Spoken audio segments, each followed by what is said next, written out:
It's April and I have no energy, so I'm on the ground. Hi, I'm Lauren. This is what I read in March in order to pretend that March wasn't happening. I didn't do a February wrap up because I didn't really read anything that I cared to talk about. It was all just kind of but a lot happened in March. So, we all know I'm obsessed with celebrity memoirs now. This month I read Dear Girls by Wong, which I read half of it in the airport and I was like, oh, this is funny. So I listened to it on audiobook finally this month in March. I've had it on hold for literally 3 months. Wong is a comedian. She has a lot of stand-up on Netflix. She also has a movie called Always Be My Maybe, which I believe she wrote and directed, and she's also stars in it. That movie has the best celebrity cameo I have ever seen.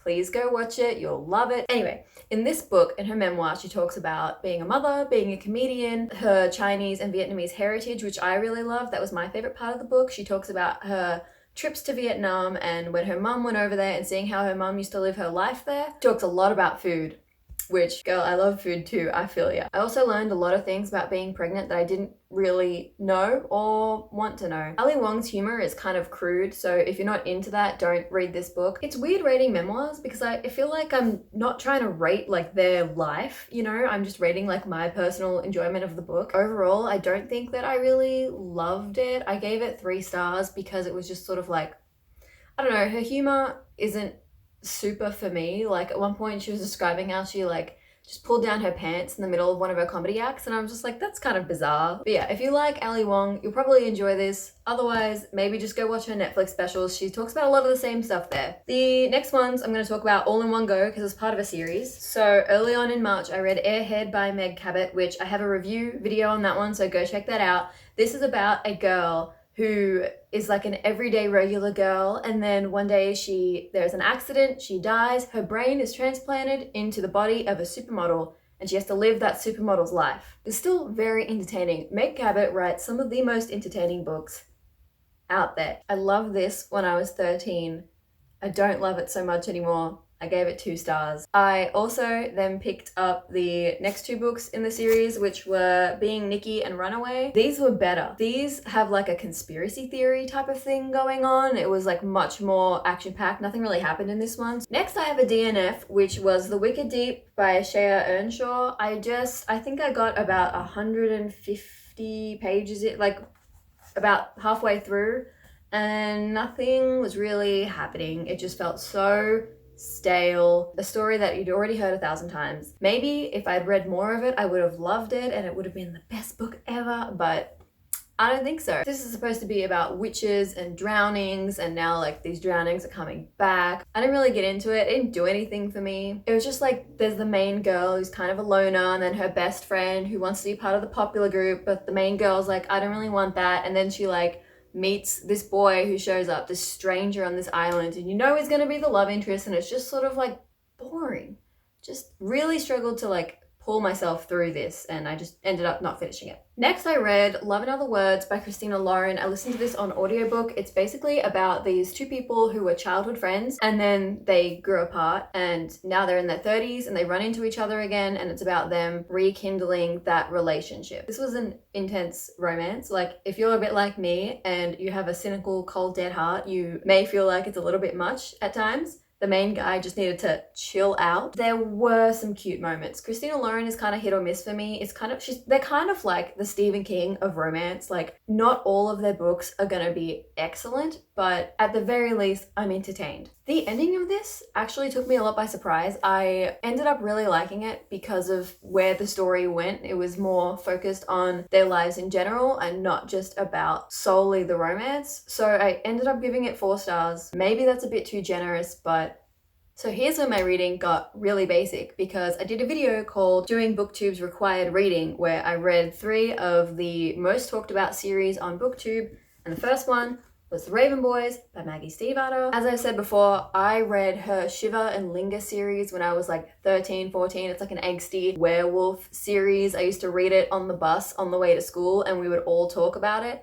And reading Maggie Stiefvater's writing style again just like took me back to being on that bus, which is kind of a traumatic experience for me because no one wants to revisit themselves when they were 13 or 14. That's just a horrible age in general. So apart from being thrown back to that traumatic age, I did really like this. It was cute and like wholesome. I definitely understand why so many people like it because the characters are like very lovable, I guess. Like you get attached to them very easily. Something that Cindy from Read with Cindy said when she had this book in one of her wrap-ups was that the cover is basically like a Nickelback album, and now every time I look at it, I just think that it's a Nickelback album and I just can't deal with this cover because it just sucks. The main problem I had with this was that it was kind of hard to get into, especially the first 200 pages. It was pretty slow. I was buddy reading this with Yasena. Go check out her channel too. She had the same problem as me, just that it was like really slow and hard to get into. So I'm glad I'm not alone in that. Actually, while I'm talking about this one, I also want to talk about The Diviners by Libba Bray because I read these kind of back to back. These are both the first books in a 4-book series, so they both had to do a lot of setup. In this book, it was like the first 200 pages that was setting everything up. And this book, it was like the whole way through, we were just basically setting up all these characters and the individual stories, and it didn't really pull together for like a really cohesive finishing narrative for this one book in particular. Like a lot of the characters that we got introduced to weren't even in the ending. I think she should have just cut down on some of the storylines and streamlined it a little bit. There was also a lot of 1920s history in here. You can tell she read a lot of books and did a lot of research on that time period, which was great. But I think she overdid it a little bit because there were some things that I just didn't care about, and there were like whole paragraphs setting up the tone and the vibe that just like didn't need to be there. Like she did a good enough job, but I think she like overdid it with the description and atmosphere and stuff. I did enjoy both of these. I'm wavering between like a 3 or a 4 stars, like a high 3 stars or like a low 4 stars. I haven't decided. But like I think if I keep reading this series, I'll like them even more, which I'm planning on reading both of these series. Let me know if these get better and if you liked the first one more because of the rest of the series. The last books I read for my basic booktube video were 6 of Crows, The Crooked Kingdom by Leigh Bardugo. This was a reread for me, but this was fresh. And I'm not ready to talk about this right now. Seriously, no, it's just too fresh. Just check out my other video. This month I also took part in the Royal Weekender Readathon, which was a readathon by Rachel Marie's book journey. I'll link it down below because even though that readathon's over, I'm pretty sure there are more later in the year that are related to it, so check that one out. But I basically kind of failed it. I read 6 of Crows for the outlaw prompts because it literally says outlaws on the cover. Also, I'm an actual idiot because I didn't realize. So I was like, oh, that's a nice cover. It's got a bird or whatever. It's also a city. I'm so dumb. I've had this book for so long and it's like, do you see that?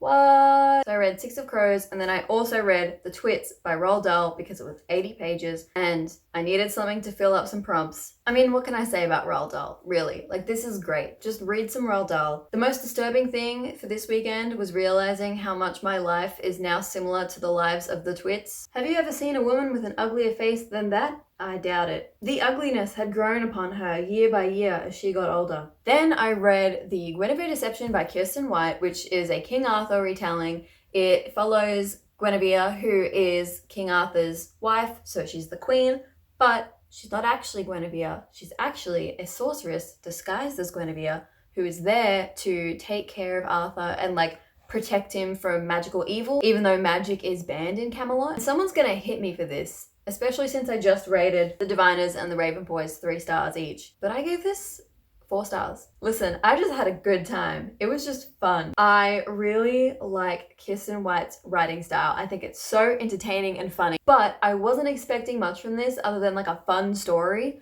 and that's exactly what I got. So I read some of the most popular books this month with mixed results. But the last book I read, oh my God. I should preface this by saying, I really like horror and thriller, but I don't read enough of it. Maybe it's just because I'm sort of dipping my toes into these type of books that I was so impressed. But I read The Turn of the Key by Ruth Ware on audiobook. Man, I gave this 5 out of 5 stars. This book is about a woman who takes on a job as a nanny for these kids in this giant house, and we learn that the real horror is childcare. Honestly though, those kids were terrible. So it's this rich family and they live in this automated smart house. So you say like open window and the window opens, or closed door and the closed door closes, which I find terrifying. Some of my relatives have a house like this. Guess I can't see them again. I just find that so creepy. Like, I don't even like Alexa. So at the beginning of the book, the nanny is actually in jail and she's writing letters to a lawyer. So the whole book is just basically made up of letters. She is in jail for the murder of one of the kids who has died. So she's telling the story of what happened from her perspective and how this child died. There may be ghosts, there may not be ghosts. I listened to this audiobook and there were times when I was on a walk and I audibly gasped out loud. This book makes you have verbal reactions to it, especially those last 50 pages. The audiobook for this as well is probably the best audiobook I have ever listened to. The narrator is the best narrator I have listened to. She does everything from different accents like old Scottish men to English nannies to like toddlers and children. You can differentiate between which child she's talking about, which was just amazing. The emotion that she puts into her voice, especially when there was like a scary scene or the nanny was like really apprehensive, like her voice would waver. It was just so freaking good. Highly recommend. I've heard this is the best Ruth Ware book, so I'm not really keen on reading her other books, but I definitely want to read more of like the popular books in this genre. I think next I'm going to pick up Lock Every Door and No Exit, so I hope that you all have a good month this upcoming April. Don't forget to keep checking in with your family and friends during quarantine. We all need that social interaction through social media or through other digital devices, so make sure that you're doing that. This video was exhausting. I need a nap. Thank you, goodbye.